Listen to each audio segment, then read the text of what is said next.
you're a writer, it's a solitary experience, but you learn in this film, a lot of times it's not solitary, it's sort of a reflection of the environment, it's a reflection of your co-conspirators in the studio, it's a reflection of maybe you have a ghostwriter. But ultimately, I wanted to make a film that gave people who are native to the culture and outside of the culture a better understanding of the thought and the respect and the process that goes into creating this poetry. So yeah, I don't know if that answered any questions, but I guess that was my thesis statement. And if anyone is interested in asking any questions, I am available at the moment to answer those questions. One question. All right. You ever thought about doing it from the perspective of those who did not write, such as freestyle artists? There's all kinds of people you always want, right? And for me, it's not just about the big names. Like Black Thought is probably one of the greatest. I mean, he's not normal, you know what I mean? His ability, he's not a human being. But I wanted to have balance, you know? There are some people who are fans of Nitty Scott, and some people are like, yo, why is she in the film? Who, why? And it's like, well, she's in the film not just because she's a woman, but because she has real aspirations to make it as an MC, and she puts words together, and she tells stories.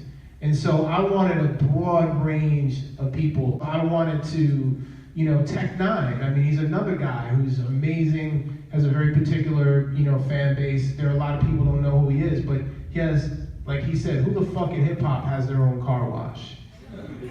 You know, so I wanted to also show the reach and the success.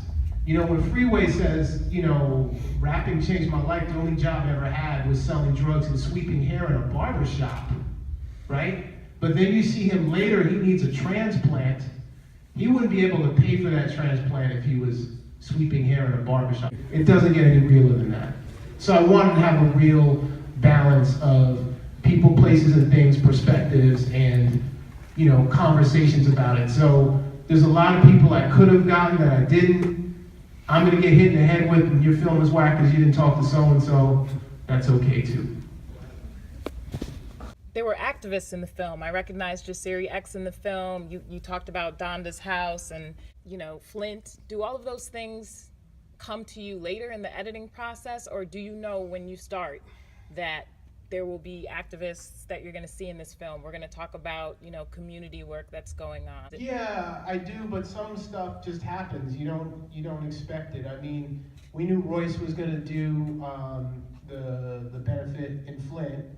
But I also wanted to make sure we got some folks who are dealing with the crisis. The reason why he's there is because of the water. Can we get some people who are affected by it to talk about it? And we were able to get that. I mean, for me, the situation with Rhymefest, where he talks about, you know, the problem with Black people sometimes is we're so afraid of ourselves that when we get success, we move out, right? Here's the guy, he's at Donda's house. Right? He tells you how Kanye's mother, who is no longer with us, who was a doctor, how her sort of lightly criticizing his approach to rapping, how that affected his life. So we go to Donda's house in the hood in Chicago, and so Donda's house is his refuge. And I get there, and literally there are dirty computers from 1996. And I say to Rhymefest, this is in the name of Kanye's mother.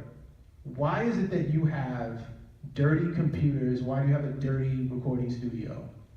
And he's like, well, this is all that I can do, and I'm doing the best that I can. And then later you see he gets robbed. I wanted people to see how hip hop is a part of these folks' lives.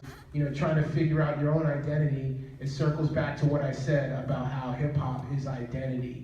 And a lot of people can hold on to it as a life vest, as a life preserver, and find success, even if you're not. Nitty Scott, to me, is successful. I mean, she hasn't sold 1 billion records.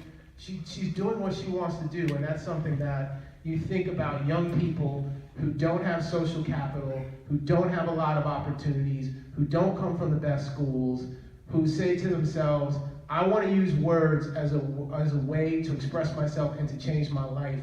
And so even if you're a working class MC, maybe you go to Bulgaria once a year because that's your biggest fan base. you're able to do that. You're able to sustain yourself. You might not be the richest, but you're a working artist who's being supported for his or her art in America, and I think that's a success. All I can say is thank you so much for coming out.